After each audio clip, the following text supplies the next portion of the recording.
What is going on, everybody? Welcome on into the show. What am I? Is that Minnesotan? Am I from Minnesota? We got a good one lined up for you guys today. We're going to continue to unpack the chaos of the weekend.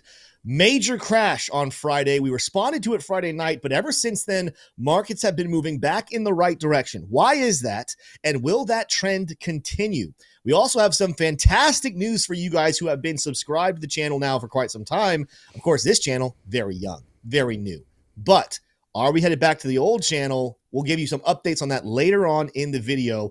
I also want to address in today's show just exactly what went wrong for traders over the weekend and things that I do in practice to make sure that I never get liquidated the way thousands, if not millions of people were liquidated on Friday. Learn to protect yourself from chaotic markets. Stick around all the way till the end. Also, by the way, we got to give away five. I think we have 5 giveaways. You know what, Shrum? We're going to do 6. We're going to do 6 giveaways. 6 of you will be given $100 by the end of the show. We're going to collect your names in the comment section in the end of the show as well from Friday's video. If you guys are excited about the show today, what a chaotic introduction right there. Smash the like button and hit subscribe. Even if we are going back to a different channel, this might be the last live show like this on this channel.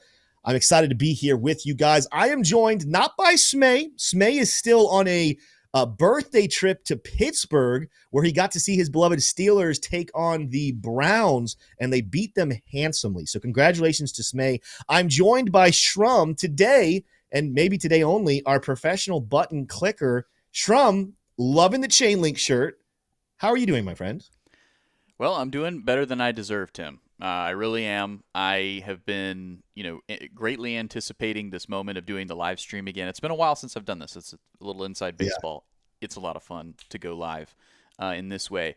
Had some great experiences with my wife in the Shenandoah Mountains. Very beautiful, picturesque. Not as tall, these mountains, as the Colorado mountains. But I will say we had a lot of fun, and it's a lot less scary to drive in Shenandoah than it is in the Rockies there in Colorado. Just as beautiful, but a lot more safe is a great description of the Blue Ridge Mountains. Yeah. So Shenandoah, super cool. Definitely couldn't recommend it enough. And we had a lot of fun, but I was unable. I had very, very little service all weekend. So it was a good thing for me. Maybe my diamond hands would have been tested if I had had access to the internet. But anyway, my lack of internet served as my diamond hands because I literally couldn't sell if I wanted to. I say you didn't have any way to be anxious throughout the weekend with all that chaos. No, I can attest. I tried to get a hold of you a couple times to no avail. But you know what? We're here. We're still kicking. Everything's good. Glad to have you back. Now, this is something we might have a new merch idea here, Shrum. I didn't mean to start something crazy. This trend has taken over the Friday live show, the Friday night special, emergency show. It got into Crux. His Crux of Crypto's channel got plagued with this as well. And I'm already seeing it in chat. I was scurrying at the end of the live show trying to think of what do people need to comment to be entered to be one of the giveaway participants for us getting to the 6,000 subscriber mark. And I, on the spot, just said, Tim needs protein. I was drinking a protein drink on the side, and I was like, Tim needs protein. It has taken over our comment section by storm. I don't think anything has been commented as much in the last 72 hours as just simply Tim needs protein. Maybe that's become a merch item. And we'll keep that one posted for you guys in the future. Like we said, stick around all the way until the end so you can find out who are the 6 people winning that $100. Really quickly, want to give a special word from a sponsor for today's show. That sponsor's name is Breakout. This is a prop trading firm. It is a great way for traders, and I know this is a sore subject right now, great way for traders to have a larger account so that they can trade and make more profits. Here's the kicker, though. It is KYC. That's a good thing, which means it's regulated. So right now, for example, I have accounts where I'll use $1,000 and I'll get to trade with $100,000 account. Cool thing about it, the most I could ever lose is only $1,000. I could do a $500 account, I'd only lose $500. I could do a $100 account, only lose $100. At the end of the day, though, this is a prop term where you can pass some certifications. There are a couple questions and get approved to use an account much larger than the one you currently have. If you only gain 10% in a trade on $100, that's a cool little $10. But 10% of $100,000, all of a sudden, we're talking about a $10,000 profit. Just a couple weeks ago, in one weekend, we made $34,000 trading on Breakout. Make sure to trade responsibly. I'm going to talk more about this towards the end of the show. As we are a trading account, as we are a trading channel, we teach people how to trade safely and securely. We're going to address what happened this weekend. But the most important thing I can tell you right now, whether you're trading on Breakout or any exchange, whether it's from us or anyone else, there's always risk associated with opportunities to make a lot of money. So trade responsibly. Please, please, please trade responsibly. Learn proper risk management, and that's how you can protect yourself from disastrous results, which millions of people saw happen on Friday. Let's put a pin in that. We'll talk a lot more about that later on in the show. Let's talk about the markets here really quickly, looking at the bubbles. It is a sea of green here today. The only coin I'm seeing in the top 100 heavily in the red is CoAI. Now, that's a coin, obviously, that's been benefiting a lot more recently. So what goes up must come down at some point. It's not just a little down, 59.4% to the downside. It's getting its own little crash here today. Some other coins that are down, but I still am bullish on. I was having a great conversation with Crux of Crypto earlier. Look forward to some content coming out. Aster might be a coin to keep an eye on that could have monstrous potential in the future. I want to save some of my comments on that for future content because I'm still researching it, looking into it, making sure I'm dotting my I's and crossing my T's. But keep an eye on Aster. Keep an eye on Aster. This is a possible giant in the crypto space. SNX is our biggest gainer. ENA is really big. Tau, one of our favorite AI plays, is up 13.1%. In a nutshell, the markets are actually responding quite well. Let's go look here at the 4-hour chart. I'm going to do something similar today to what I did the other day, where I'm going to just kind of glance at some charts, show you some price action movements, save the in-depth analysis for later on in the video, because I want to get into the news and discuss what happened this weekend to kind of address what the rest of this week could look like. But Bitcoin, of course, dropped all the way down. Some exchanges dropped to like 101K. I think I got some comments, people saying, oh, on this exchange, it went to 101. On Coinbase, and on a lot of the larger exchanges, you were in the realm of just about $107,000, right? Coincidentally, it was a level we told you guys probably a week ago. There were some interesting liquidation levels at that point. Actually, let me see. 1-hour chart's going to tell the story better. Big liquidation levels down here. We cleared out all those. There you go. See that big grouping of light green? Cleared all of that out. People got liquidated like crazy. Now, Bitcoin on its way back up. Since that crash, it's up actually. Let's do the analysis here. It is up 7.8%, back above $115,000. Now, I'm not going to tell you what this is right now. This is some homework for you. We're going to cover later on when I come back to Bitcoin. What formation is this? There's two technical answers. I'll accept both of them in the chat right now, or in the comments if you're watching this later after it's live. What formation is Bitcoin forming right now? I have some lines drawn for you, but I want to hear your guys' thoughts on what that is. Let's take a look at some other coins. Ethereum breaking out here back above some highs we had from yesterday. It dropped as low as 34.45, at least on Binance, but kept closing candles above that long-term support. Let me go to the daily chart there. We were able to close all of our candles above this downtrend of support, and it's now working its way back up. We're about $4,200 on Ethereum. By the way, I'm seeing some right answers, some wrong answers. But I'm seeing some right answers in chat about that question with Bitcoin. I'm proud of you guys if you got that one right. ETH making some big moves here. Let's look at some coins that are kind of up a little higher than others right now. Solana up 4.69%. Now, this is one that we told you guys there was a chance we were going to see a little bit of a dip down here below support levels. Why? Because this was a bearish formation. But I like what I'm seeing right now. We are back up testing resistance. We'll come back and take a look at Solana later on the show. Hopefully, if we have time to see, do we break through that resistance? Is this the beginning of a big move, or are we about to reject on that former support level? But like what I'm seeing here from Solana after crashing to 170, let's sell that $170. It's back up above 200. You guys know I have a special place in my heart always and forever for Chainlink. By the way, Chainlink, ladies and gentlemen, I was reading a report this weekend. If Chainlink was up and running, If Chainlink was what it's going to be in the future, and if every major bank and institution and exchange was using it properly, what it was made to do, the stuff that happened this weekend would not have happened. What a bullish case for Chainlink moving forward. Back to the charts, though. What an opportunity for those who were able to jump on it. Who knew? This is where I was way off. If you had asked me a week ago, a month ago, 2 months ago, Tim, will we ever see will we ever see sub $10 ever again on Chainlink? I would have told you no. That just seems preposterous, seems ridiculous. Someone, I don't know who that was, probably a very large whale, somebody bought at $8.29. Wow. That price shot back up. You can see this is one of the nastiest, largest wicks of any coins out there. Chainlink on the day dropped 63%. That's a bear market right there, guys. Chainlink dropping 63% should be an entire bear market. It happened in 24 hours.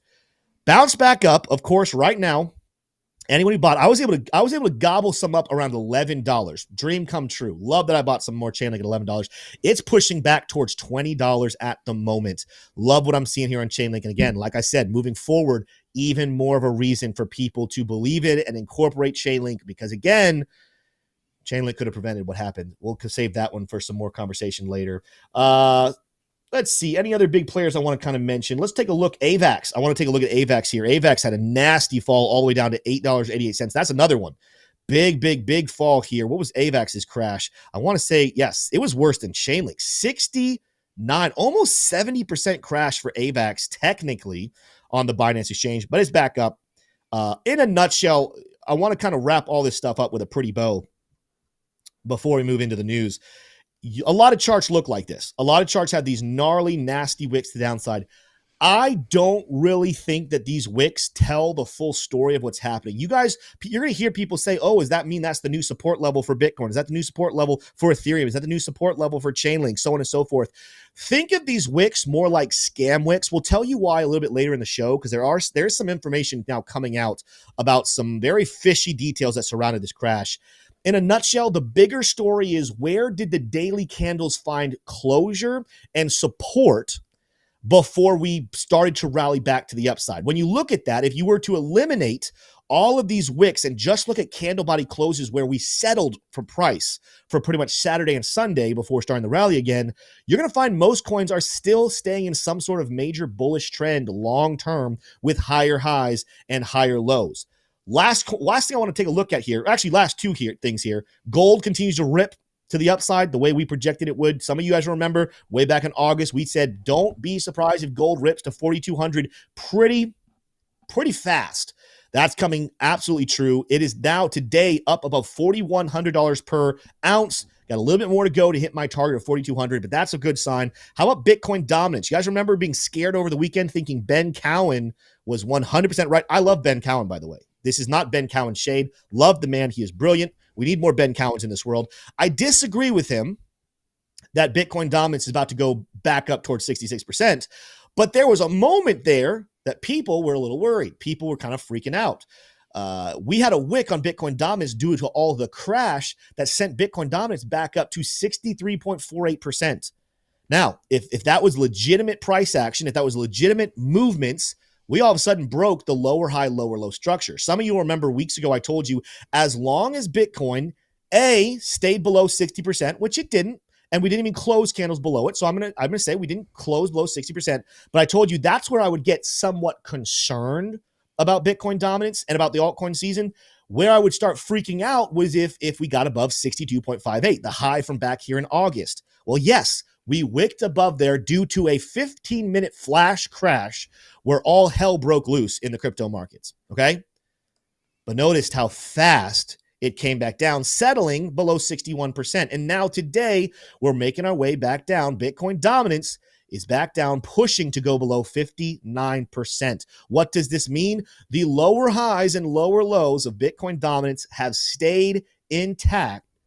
I'm not promising you this explosive altcoin season starting today. I'm not saying that we're about to see new all-time highs for every altcoin under the sun. In fact, stick around for tomorrow's video. It will be going out on the old channel, the Tim Warren channel. Tell you more about that in a little bit. I'm going to be talking to you guys about price predictions I've made in the past, where I was wrong, And what does that look like going forward, right? Some of you guys have loved to point this out to me. I've predicted that in 2026, in the past, we could see price action absolutely ridiculous. Bitcoin over 200,000, Ethereum above 10,000, Chainlink above $400, Sui pushing $30 to $50, Ondo $20. Are those price predictions still intact? Do I still believe them, or was I wrong? And what is my updates to them? Look forward to tomorrow's video. I'll address some of the biggest ones people love to talk about that I've made on this show over the last year and some change. In a nutshell, though, it still really looks to me, even on the charts, that this bull market is in full effect. What I think just happened was a massive, massive, massive liquidation squeeze where the whales who have wanted cheap crypto for quite some time got their wish and were able to buy very, very cheap. Let's talk through that. Let's talk through what is happening with that. Here's the nutshell, what went down. So you guys watched Friday's show. You know, we talked about the fact that Trump did say that he was threatening China with 130% tariffs if they don't comply with the recent things here. On Friday's show before the crash, we talked about, you guys, you and me, I was here by myself, but we talked about more than likely this was another flex by the president and that somehow, some way, this would all seem to be over by the weekend. That's exactly what it looks like happened. This coming out from Watchdog Guru yesterday. President Trump says, don't worry about China. It will all be fine. Xi Jinping doesn't want a depression for his country, and neither do I. Was the whole thing just a misunderstanding, or was there some sort of correlated manipulation here? Either way you cut it, our prediction on that end was right. We predicted this would be chaotic. We predicted it would be over by Sunday. That good old classic Friday dump for a Sunday pump hit once again. The Treasury Secretary Bessent chimed in on this, saying 100% tariffs on China does not have to happen, and the U.S. and China's relationship is really good. The meeting between Trump and Xi Jinping is still in effect to happen. Will we see that big tariff happen, or will it end up being a nothing burger? At the end of the day, I'll tell you what's not a nothing burger: the millions of people that lost millions of dollars. And what's even worse, on a very serious note, I don't even know the number, and I'm not going to even pretend to try to know the number. The amount of people who took their own life because of the tragedy that happened on Friday, it's absolutely heartbreaking.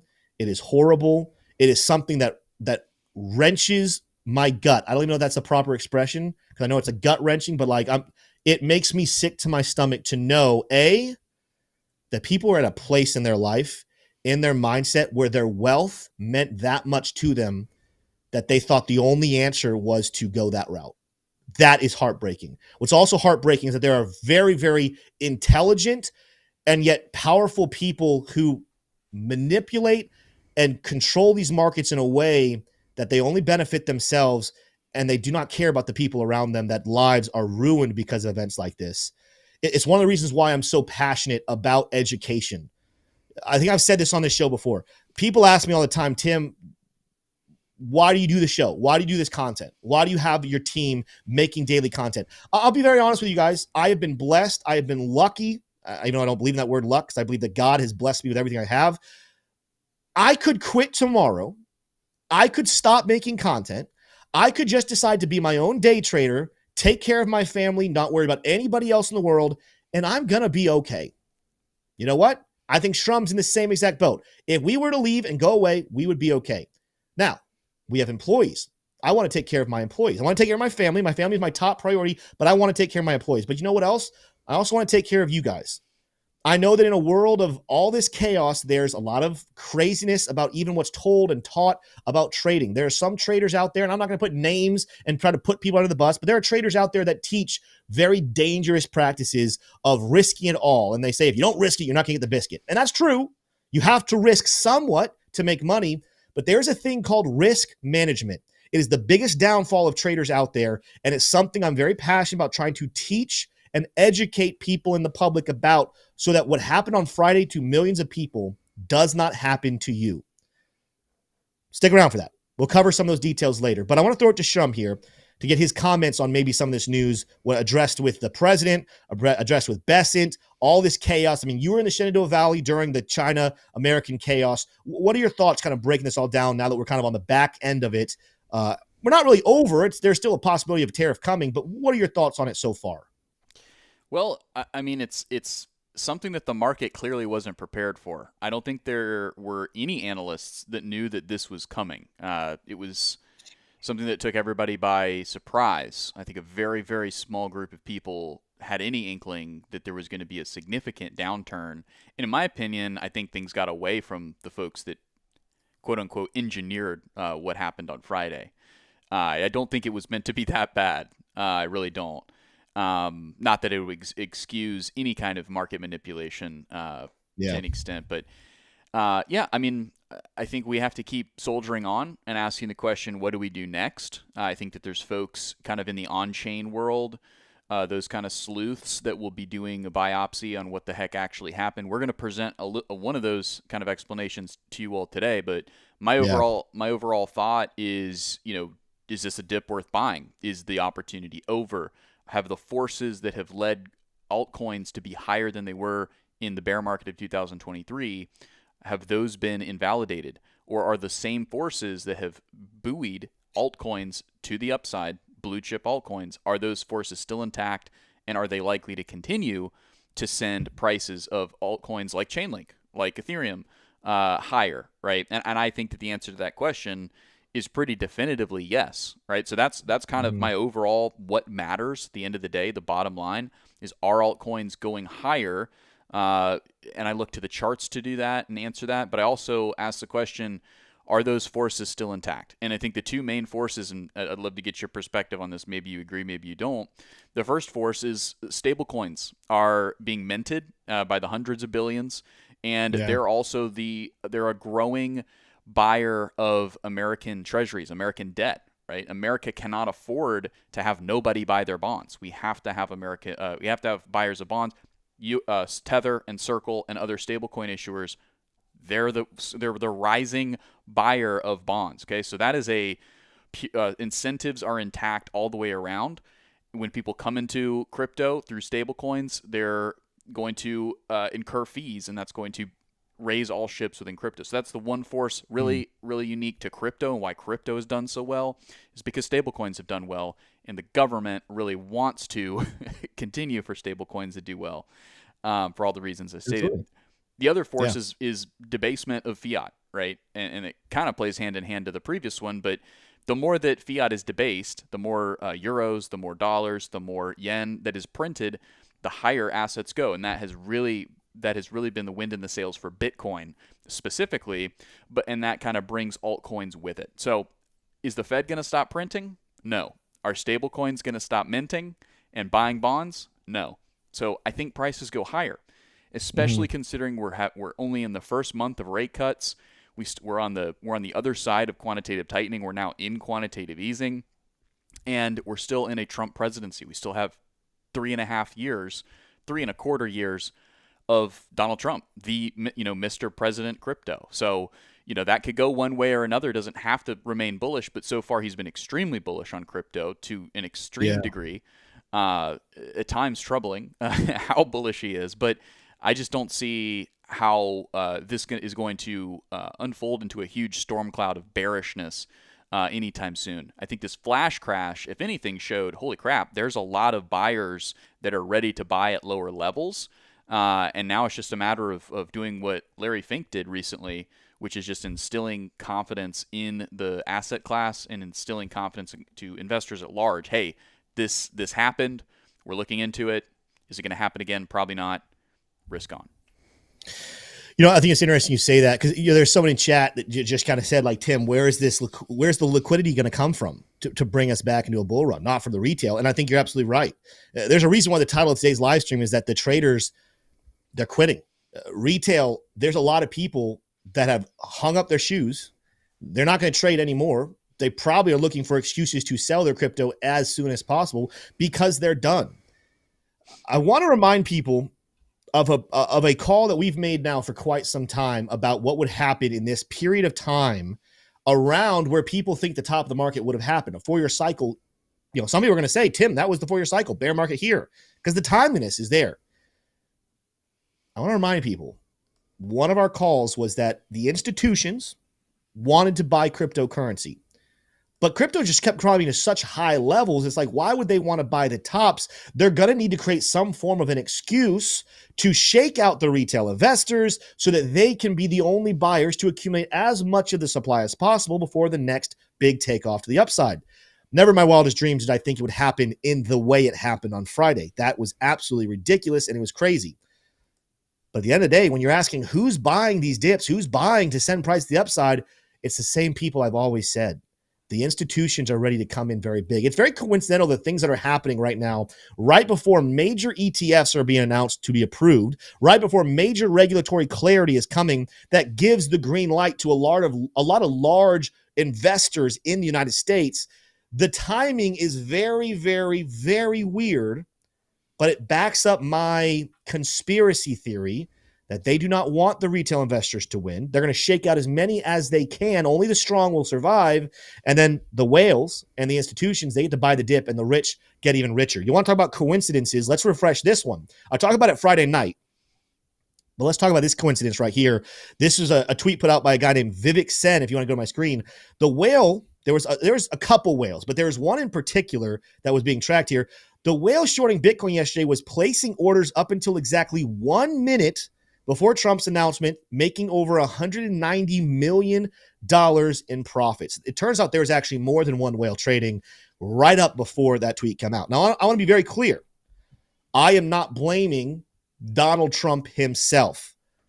What I think, though, has to be investigated is the timeliness of this fishiness. Somebody knowing what Trump was going to say, knowing what Trump was going to do, absolutely took advantage of an opportunity and a bubble of sorts. It wasn't a crazy bubble, but a liquidity bubble, an over-leveraged bubble. They popped it. And like I said, retail now is running for the hills. And I know people are in pain. I know that people are struggling. I know the anxiety that is creeping up in every single crypto holder's stomach right now. It's coming up. It's starting to bubble up at the chin. This is the best time to buy. The absolute best time to buy is when everyone else is scared. Fear and greed index on Bitcoin dropped to 24. The altcoin one dropped below 30. I can't remember the exact number it got to. Despite the fact that prices are actually still pretty relatively high compared to bear market lows, people are running for the hills. Retail are fearful. No one wants to touch a lot of coins with a 10-foot pole at the moment because they're so terrified of what the future holds. To me, when you remove anxiety and you remove emotion and you start to dissect the logical explanation of what's going on, guys, there's a reason why I talk about manipulation in darn near every single piece of content we go out there. It's real. It is here. Heck, could I give a 0.1% chance, the probability that whoever this whale was trading and shorting Bitcoin coincidentally entered these shorts a minute before a tweet from the president of the United States? Sure. I will give it a 0.1% probability. That leaves me with a 99.9% probability that that person knew exactly what was happening. That person had inside information. That person took advantage of a situation. We're going to go a little bit deeper here. There's potentially, and I want to key here potential. This is alleged. We do not know anything, but I want to bring it to your attention so that you can think about this for yourself. Show my screen, Shrum, and I want you to go a little deeper into here. I'm not even going to read this. I'm going to let you kind of break it down. There's some digging in here as to what happened on Friday that absolutely makes it look like an extremely coordinated attack. Something that's been being planned potentially for months, and they just needed a valid excuse to prick the bubble. If this was a balloon, to prick it and let the whole thing blow up. Shrum, now you dissected this a little bit more. Give us a little bit on what's going on with this content from Elon Trades. What is he discovering? What is he looking at? Who's responsible? Take it away. Yeah, first of all, big shout out to Elon Trades. He made this happen. Tim, I would actually not characterize this as a bubble at all, and I'll show you why okay. here. Bad words. No, it's all good. All right, so Elon, he starts off like this, says this was the summary of the issue, technically. Is it exploiting a pricing flaw that valued collateral using Binance's own order book data instead of external sources? And we can kind of stop there, and I'll bring your attention to my shirt, where you would see a Chainlink logo. Chainlink is the solution to this. It's very interesting let's continue to dissect this, as Tim said. So how did they do this? How did they pull it off? Binance's unified account lets traders use assets like USDE and wrapped ETH and wrapped Solana as collateral. Instead of Oracle or redemption prices, Binance valued these using its own spot market, a majority vulnerability. Okay. Now, you might be sitting there saying, well, this sounds really technical. This sounds really complicated. I don't really understand this. It's okay, because Binance understood this so well that they put in place a measure to fix it, but they waited too long. So on October 6th, Binance announced a fix to move to Oracle-based pricing, but the rollout wasn't until October 14th, leaving an 8-day window. So that window was exploited, and that's what caused such a crazy liquidation cascade to the downside. During that window, sophisticated actors manipulated Binance's order books, dumping 60 to 90 million of stablecoins, driving it to 65 cents on Binance only, where everywhere else that same stablecoin was still worth $1, right? Why? Because Binance has internal systems for pricing instead of using oracles like Pyth or like Chainlink to pull data from other decentralized sources. Because of the unified account marked collateral to internal prices, this instantly wiped margin value and triggered a 500 million to $1 billion in forced liquidations. That was all before Donald Trump tweeted the 100% China tariff headline, magnifying panic and liquidity stress. Okay, so all of that was already set up, and it was essentially an attack. Attack would be an appropriate word, but not on the actual technical infrastructure of Binance, but it was on the way that they price leveraged and collateralized stablecoins and wrapped Solana and wrapped ETH. Very complicated. If you don't understand this, you might be asking, do I need to know this stuff to be a good investor? Honestly, you don't, right? We have to trust to some extent these exchanges to do their freaking job, and when they don't, it's up to them to pay the price, and they did. By the way, Binance has written checks up to, I think, 200 and something million to people who should not have lost money. So good on Binance. I have a feeling they still have more to pay out.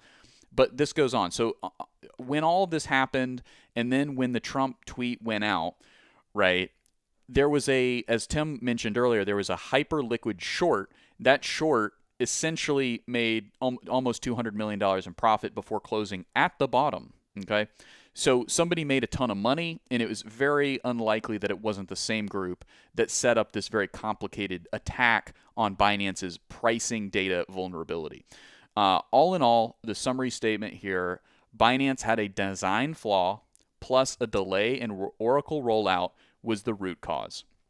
So again, a lot of people way smarter than Tim and I when it comes to programming and understanding pricing of collateral stablecoins on Binance and other central exchanges are going to do a full biopsy, and there may be an investigation into certain groups, certain actors. We don't know.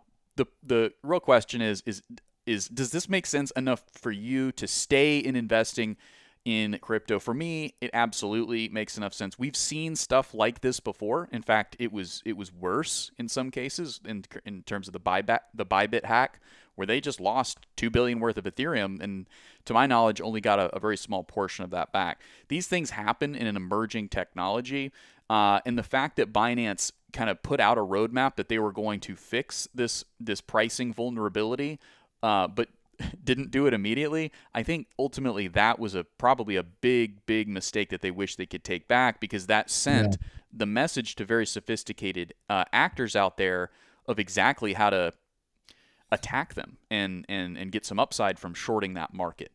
And one thing I think to be very clear about here, and again, I don't know names. Shrum doesn't know names.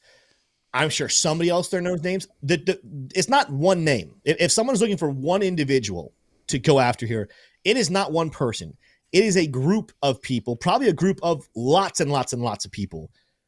But let's be very clear here. Somebody who had access to this information and knowledge of how Binance operates, someone who also had access to, somehow within their team, information that was coming out of the White House in the United States and what Trump's plans and strategies looked like, along with someone who had the capital to get this thing going. We know about the $190 million account, the $80 million account. I think there's actually like 3 or 4 accounts that were made very public about their timeliness of shorts.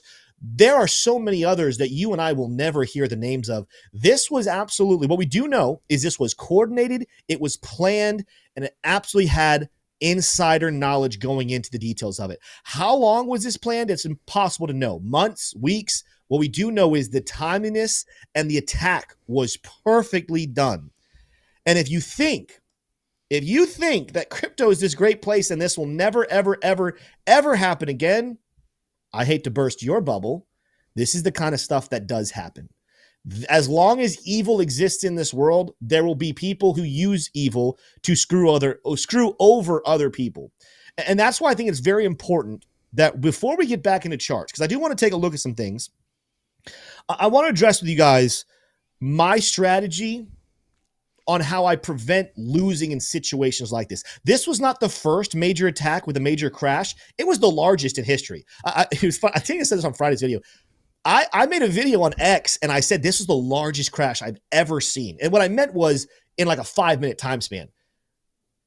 I probably had 100. I think that video got like 160,000 impressions, like a bunch of views. The amount of people in there saying, "Oh, this guy must be brand new. This happens all the time." No, it was historically the largest crash in crypto ever. $19 billion liquidated in 24 hours. Here's the deal. That was not the first time millions of people lost millions of dollars, and it's not going to be the last time. There are ways to protect yourself, but a lot of you are going to say, Tim, I was using a stop loss. In fact, Ben Simmons in here commented a little bit ago. He said, Tim, how many stop losses actually worked? Glad mine didn't, but wow. Glad mine didn't, but I don't know why you're glad. They didn't trigger. That's 100% right. I am hearing stories after stories of people who had proper stop losses in place, and yet they were not triggered. They lost everything. They're mad at the exchanges. They're mad at whoever they were trading with. Let me explain to you. Stop losses are defense number 1 against liquidating money. We preach it every single day. Use your stop losses. Use your stop losses. Use your stop losses. I'll be honest with you. Use your stop loss for sure. If you step into the realm of leverage trading, there's no reason in the world to enter even a 2x trade without a stop loss somewhere. There's just no reason. For sure, if you're going 5x, 10x, 15x, some of you crazy people out there that go like 50 to 100x, I don't know why you do it. That's crazy. Use a stop loss. Secure yourself. But here's the issue. Stop losses are simply sell orders, okay? So if I were to, let's just pretend, let's say I bought Bitcoin, I entered a long around $117,000, and I had a stop loss at $109,400, okay? Let's just say that. Some buyer has to be lined up at $109,400 for my stop loss to take effect. But when that sort of crash happens and it's way too fast, no buyer can get on there. And if there's no buyer sitting at my stop loss, then I can't execute my stop loss. The exchange can't execute my stop loss. It goes to the next price. And by that time, that's where a lot of people ended up getting liquidated because it fell way too fast, way too far. Stop losses save lives, but they don't save everything. They're only the first line of defense. Another big thing that I have preached over and over in our trading group, and some people have taken my advice here, some people didn't. And this is going to be something I'm going to continue to preach to our VIP traders, but I'm going to preach it to you even right now because I care about you. I love you. I never want to see this happen to you ever again. Stop losses is layer 1 of the defense. What's the layer 2 and possibly bigger thing that's out there? I have this video in our VIP trading group and a little notepad called Tim's 10 Rules for Trading. Right now, if you are in my VIP trading group and you have seen that video or seen that notepad, drop a 1 in chat verifying that does in fact exist. Not that I think you guys think I'm lying, but I want to make sure we're clear here. This exists and has existed for over a year over in our VIP trading group. Tim's 10 Rules for Trading. I'm not going to go through all of them, but I'm going to go through the level that would have saved a lot of people a lot of money, and it's the reason why I was not destroyed this weekend. I split my portfolios up. I have a long-term account. What does that mean? This is cryptocurrency investments that I don't plan on selling until I have gray hairs and possibly no hairs on the top of my head. I want to send this and keep it for my children. I'm not touching this with a 10-foot pole. Right now, that's pretty much just a lot of Bitcoin. Not a lot else goes in there, but that's an account I have. I also have my long-term investment where if I feel like we're going to enter into some form of a long-term bear market, I want to take profit right then. But for the most part, I'm just kind of letting that volatility ride in that account. That's in the spot trading. I have a spot trading account where I am trading in and out, but I'm doing it all on spot and I'm not going crazy in there. And then I have my leverage trading account. This is where I am absolutely going in. I'm using 3x, 4x, 5x. From time to time, I'm up at 10x. Not a lot, but sometimes I'm up at 10x trading. My biggest rule is that your trading account should never, ever, ever, ever be more than 1/3 of your entire cryptocurrency investment. What does that mean? Let's do a nice clean round number. Let's pretend that I have $100,000 of crypto investments. That means that in my leverage trading account, I don't even go up all the way to 1/3, but I'm not going up above $33,000. The most in my trading account just sitting there in stable coins is $33,000, which means I have $67,000 that are directly in spot investments or trades that will not be touched by liquidations of leverage trading. The next rule in there on this same boat, if only 1/3 of my total investment is leverage trading, I'm never deployed into trades with more than 1/3 of my trading account, right? So let's pretend I had a $33,000 trading account. I'm never invested with more than $11,000 in a trade at any given time. Now, I use stop losses. I also only risk 30%, so you have another 30%. But let's just pretend. Let's pretend on Friday I was entered in trades, and let's say I was using the fullness of that ability. Let's say I had $100,000. I had $33,000 in trading. I would have only been in trading at that time $11,000 worth. So the most I could have lost is $11,000. Now, don't get me wrong. Losing $11,000 absolutely sucks. That's gut-wrenching. It hurts. You have to start all over. But $11,000 instead of the full $100,000, it's a little easier to stomach. Go bigger with it. Think if you had $1 million. There are people who had 50, 60, 80, 90% of their total crypto investment in leverage trading, and they lost everything. But in our group, you're never going to do that if you follow Tim's 10 rules for trading. Only 1/3 of your total portfolio can be traded, and only 1/3 can ever be active at one time. This protects yourself from massive life-changing liquidations like what happened on Friday. Why am I saying this? Because at the end of the day, this is a very rare situation which has happened. This probably will not happen again for quite some time, but you never know.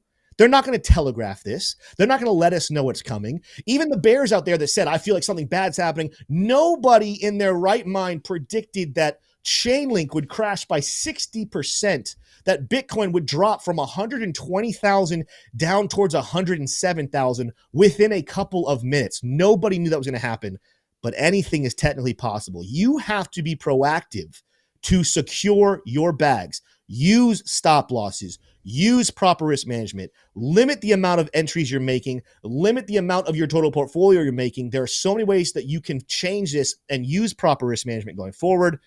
But you've got to learn how to discipline yourself and not get crazy with it, trading 100% of your portfolio. That's the people that messed up this weekend.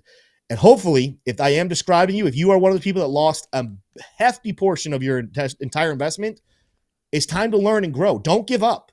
Do not give up. That's exactly what the composite man wants right now. This is what we forecasted a year ago, and we've been talking about all this year. There was going to be a play where the bully shakes the little kid on the playground and shakes him out of all his lunch money. Do not be that little kid. Do not quit and give up because the big bad bully, the composite man, the manipulators won this battle. Learn from the battle. Regrow your portfolio. Use proper discipline and risk management.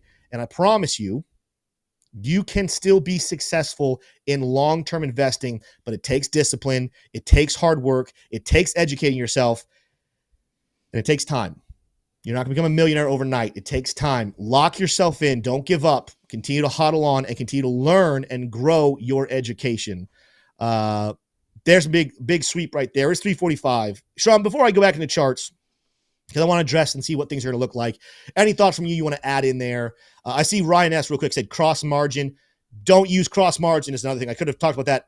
I tell our people all the time, if you have a leverage trading account, do not use cross margin. That means it can literally go into your bigger holdings and take it out of there. Do not use cross.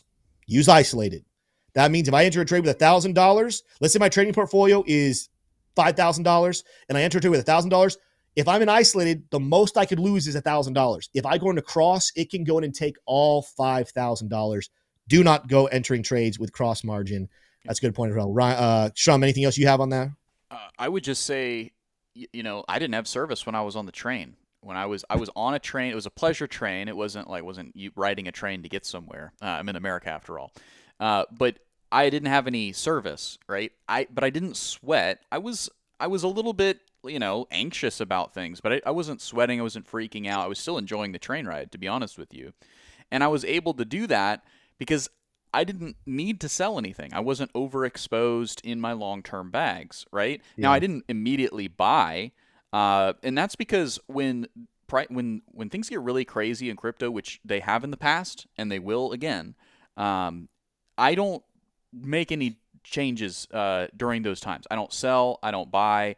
I don't transfer crypto. I wait for things to kind of calm back down, and then if I need to make a change, then I will. And in this case, I did. We haven't talked about I haven't talked about what I've personally done here on the live YouTube channel, but in the Discord, obviously the trading group knows quite a bit about the different moves I've made. I've bought a lot of Bitcoin, surprise, surprise, and I bought a lot of Ethereum. Also picked up a decent amount of Aave for reasons I've gotten into in the Discord. I think that's a really good one. But that's far from the full list of what I picked up during this kind of price correction to the downside. But what I didn't do was try to scramble to move crypto around or sell or buy. I would never want to put myself in that situation because I'm beholden to whatever situation I'm in. and in this case, I didn't have any internet. So that would have been a total failure if I had been in a leverage position, let's say, while on vacation. If you're going on vacation,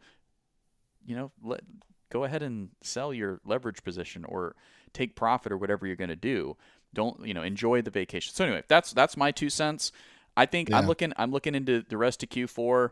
I'm looking into 2026. I have a lot of reasons to be bullish, right? But that doesn't mean that I just keep buying dips mindlessly and just turn my brain off, right? I have to stay plugged in. I have to understand what it is I'm invested in. After all, my money is working for me, and they're not going to work for free. I have to put some of my own attention and my own intelligence into this market and leverage the experience that I've picked up from learning and gaining knowledge in this market, and also communicating with others. That's super key. Getting your thesis, getting your perspective chiseled up against other folks like Tim and other amazing traders and investors in communities like ours. So that's kind of what I'm thinking here, rolling into this new week. Today we've seen, okay price movement from altcoins, meh movement from Bitcoin and Ethereum.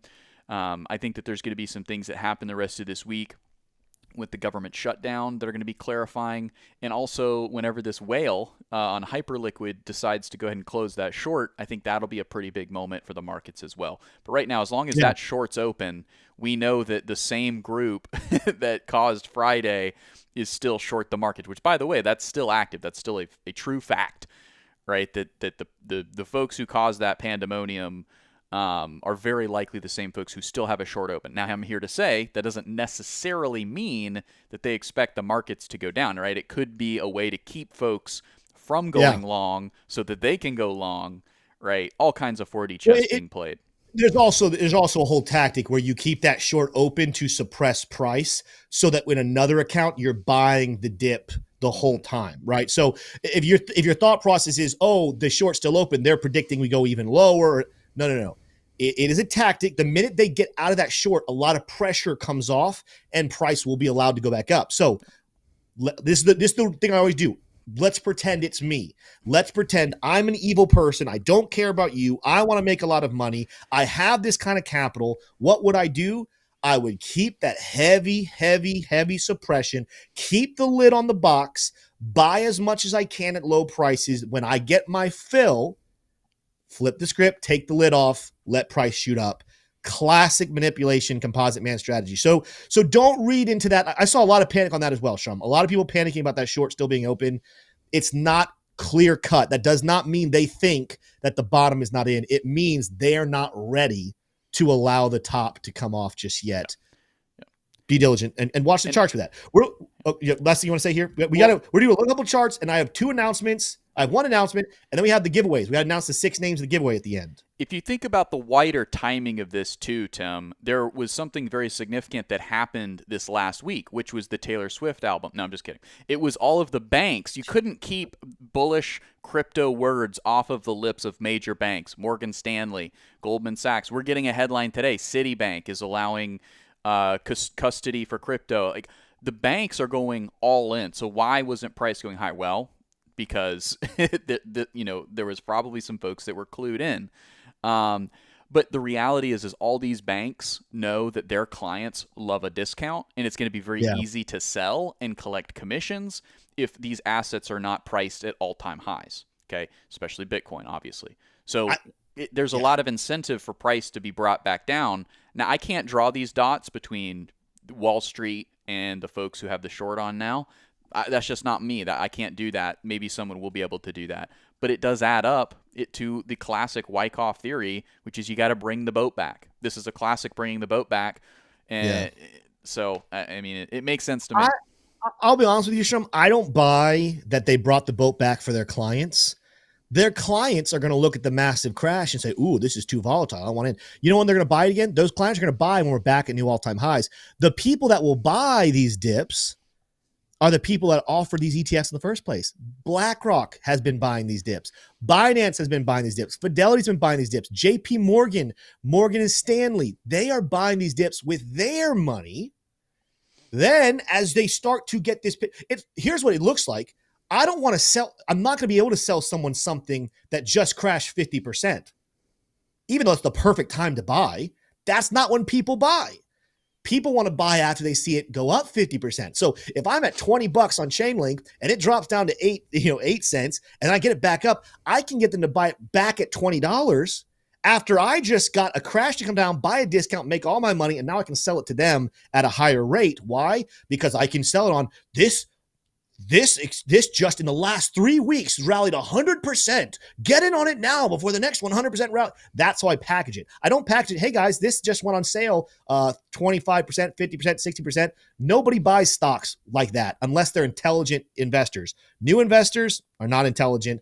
They'll probably be buying after all-time highs are hit and they're selling them on, this stock made this much money in the last month. So good points though. Let's transition here. We got 450 people watching.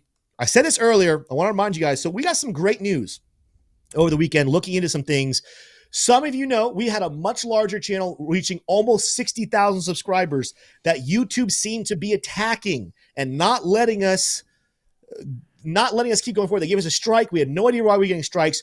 We believe over this weekend we have figured out what has gone on with YouTube. We believe we are able to go back. And so go to share my screen real quick. Tomorrow, a video will be coming out back on the old channel, Tim Warren, right? This one is Tim Warren Trading. The other channel, make sure you're studying the picture. Make sure you're on the right one. It'll have 58,000 subscribers right in here. We'll be back tomorrow on the old channel. What's going to happen with this existing channel, though? So we'll have Tim Warren and we'll have Tim Warren Trades. Go off my screen real quickly.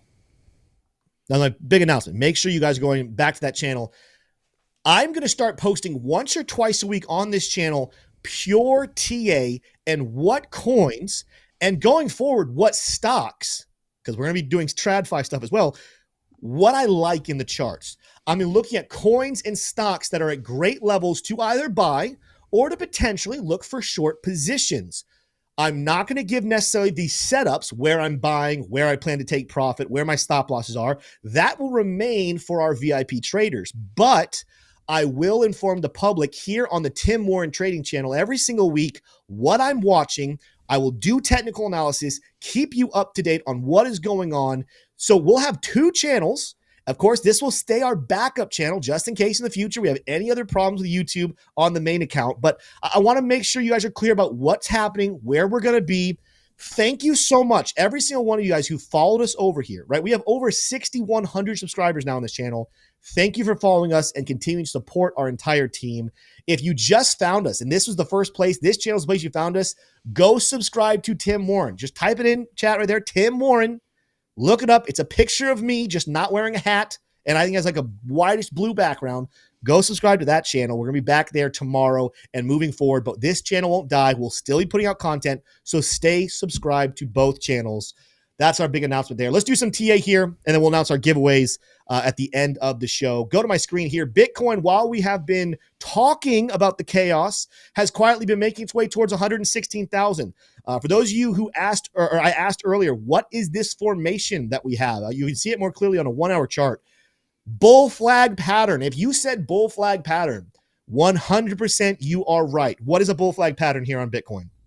Well, you can see after rallying back up here to get as high as 116,000 the other night, we started to consolidate with lower highs and lower lows, but within a channel or within a flag. Well, when you attach a flag to explosive movement, I'm going to be more conservative here. The conservative approach says we should get a breakout now that we've broken through resistance. Where's my volume right now? Let's get some volume on here. We've had a little bit of volume creep in here on this breakout. Very, very good signs. That's projecting the next stop could be up at $119,000. If you want to be more aggressive, there will be people who use the analysis all the way back down towards this low at 109.7, and they'll tell you, don't just stop at 119,000. We could make our way all the way up back up above 120 towards 120,600. Okay. Either way you're looking at it, we got some bullishness going on here for Bitcoin. What about what the charts are saying in terms of strength?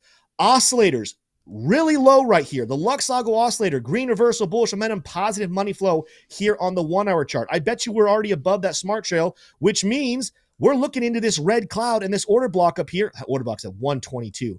I'm going to kind of fix my eyes on that 119. I think the 1-hour chart is suggesting 118, 119 into the red cloud is something to keep an eye on.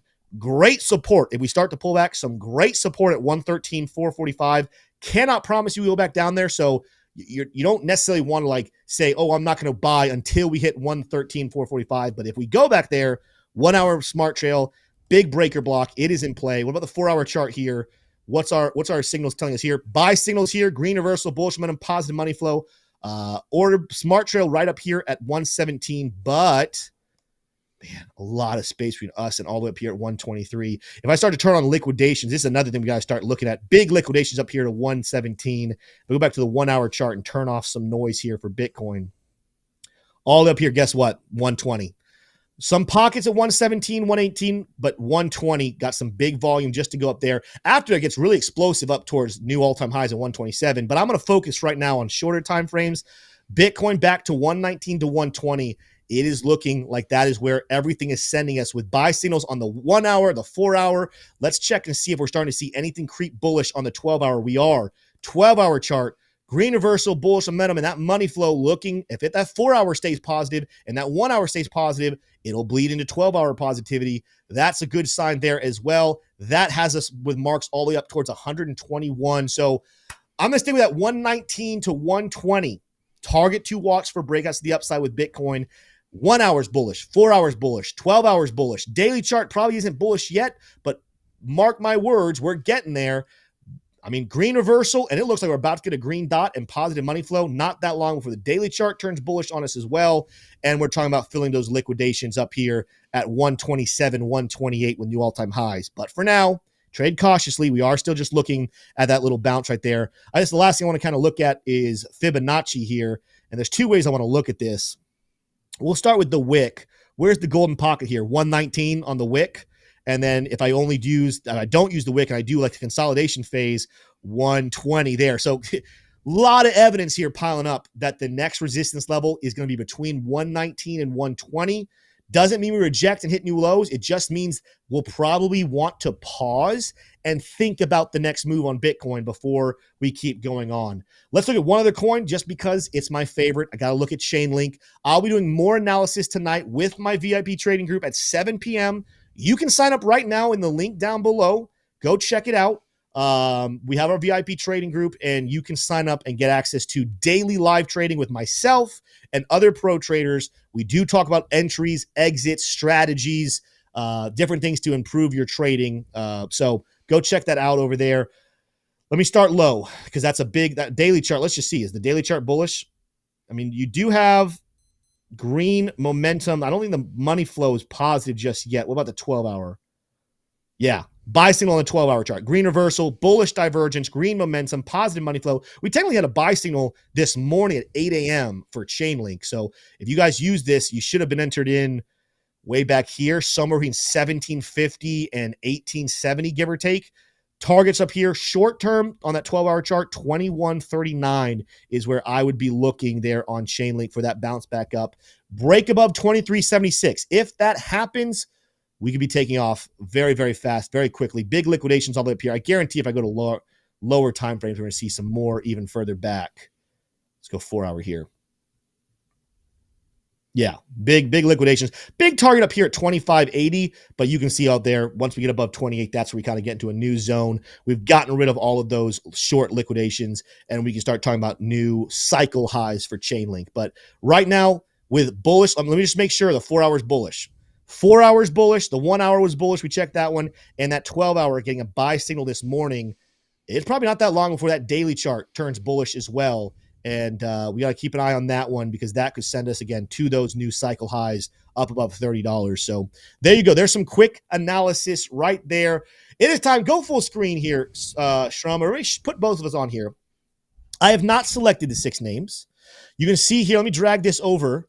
Go back to my screen just really quickly so people can see. This was Friday's video. I paused it real quick. This was Friday's live show. I told people that if you commented below, Tim needs protein. Zoom in here a little bit. If you commented Tim needs protein, you'd be entered. We're going to give 6 names right here. 6 of you are going to be entered to win $100. How you're going to collect that $100? You're going to go join the free Discord. Yes, I said free Discord. You don't have to be a VIP trader to get a hold of us. Go into the free Discord. Make sure you DM myself or Shrum, preferably Shrum, because he's the guy that's going to be doing the payouts. But make sure you go over there and check it out to collect your $100. We send them USDT or USDC. I don't even know what we send them. USDC. USDC. I think it's cheaper to send than USDT. What I'm going to do here is I'm going to cover my eyes and we're going to scroll go back to my screen. I'm going to cover my eyes and scroll like this. Now, Tim, and not every comment is going to have the Yep. thing, but whichever the closest one is that says it, that's how we're going to do this. Before you do that, it may not be the best idea to scroll through YouTube comments on a family-friendly show. What do you think? Close your kids' eyes like my eyes are. I don't know. You don't think we should do that? I just want people to know that we're above reproach and I'm not trying to cheat and steal money. I'm not buying. Oh, didn't finish that sentence. I'm not going to cheat people money, right? I want people to believe that this is completely random and everyone had an equal opportunity. But if you don't think we should show the comments, I trust your judgment on this. What do you guys think? I think people are generally very trusting. Either they want free money or they don't. All right. Here's what we're going to do. I'm gonna do it. I'm gonna do it. We're not gonna show. I'm just gonna close my eyes and choose a name. All right. The first name, The Business 75. There's nothing bad on my screen. Go and share my screen here. Number 1 right here, The Business 75. If you're in here right now, make sure, go check out our Discord. Go comment in there that you are here. Show us screenshot. Show us proof of it. And we'll make sure to get you $100. Let's go off my screen. That's the first winner. We got 5 more to go through for $100 giveaways. Let's go. Close my eyes. Up and down, up and down, up and down, up and down, and go. All right. Oh, wrong one. Nothing. There we go. All good things on here. Winner number 2. What a name. Texas Grogger is all in crypto.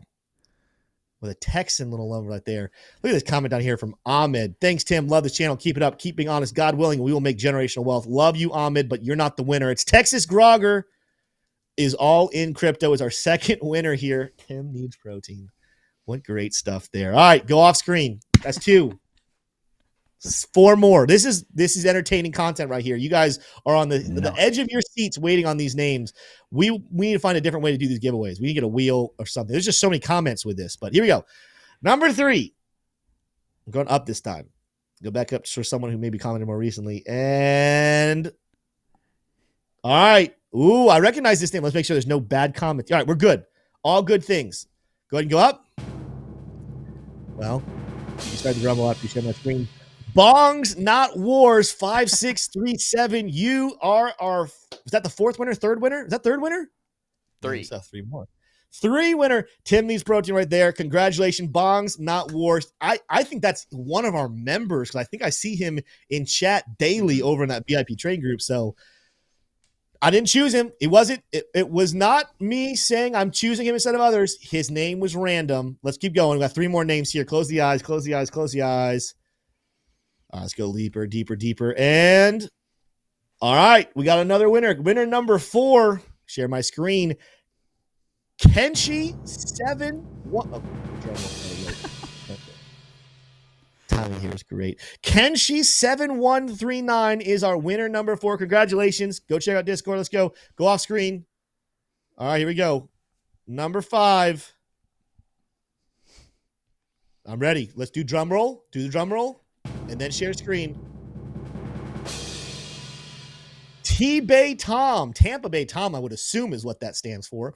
T-Bay Tom, congratulations. And the last giveaway, go off my screen here. Number 6, the final person. Let's see who it is. Drum roll even while I'm scrolling. I'm not going to even choose. Dree Mula is the last one. Dree Mula, you are the final 6th person to win $100 here. Once again, congratulations to all 6 of those names. We'll probably have to go back to make sure we verify them, but it's all recorded here on YouTube. Go check out our free Discord. Comment at us. Let us know you are the ones who won today, and we will make sure to get you that $100 USDC. Is it US dollars? No, but it's the same thing because it's stable coin. That's part of crypto that we love here. Guys, that's going to wrap up today's show. It's been a fun show, a great show. Wrap it out with this, though. We're going to keep doing our thing. And we're going to keep going to the markets. I know that right now is not a time that people want to talk about trading. It's not a time people love the markets. In fact, today's views were probably a little bit down because people are just really pessimistic. I encourage you 2 things. Number 1, don't give up. I know this weekend was hard. And I know that it was frustrating. I know a lot of you guys watching our show, even our community, lost a lot of money. Learn from your mistakes. If you walk away from crypto now, the whales won. The manipulators won. But if you commit yourself to say, you know what? I know the mistake I made. I'll never make that mistake again. I'm going to learn from this. I'm going to grow. There is a world ahead of you to make money in the world of crypto. There's a world ahead of you to make money in trading. It's not a sprint. It's a marathon. I don't want you to just make money for the next 2 months. I want you to learn a skill set that you can make money the rest of your lives, that you can retire, you can take care of your family, your children, your loved ones, and you can bless other people because you have been blessed because you've learned the skill of trading. Do not give up. Dig deeper, learn more, learn proper risk management. The second thing, I've been saying this now, I think it's nothing short of divine that God put this on my heart a week and some change ago to start being very adamant about. Last week, I told you guys I was adamant, something we're going to start pressing a whole lot more, and it could never have been a better time, is that you are more important than profits. Your life, your worth, your being is more important than profits. We learned that lesson very well on Friday. Some people, sadly, thought that the answer was no. Some people's response to Friday was the profits was worth more than their life. I'm here to tell you that is categorically false. If you or someone you know is struggling right now mentally, and you are on the brink of doing something ridiculously stupid, please know that you are loved, you are valuable, you are worth more than your profits. Reach out to a professional if you need help. And even though I'm not a professional, if you just need to talk to me or Shrum or Crux or anyone on our team, if you just need someone to listen to your story, call us, get a hold of us. I will drop everything I'm doing and I will talk to you. Why? Because you're worth more than profits. We're going to make profits, but don't give up your life in the process. Love you guys. We'll see you tomorrow on the old channel. Adios.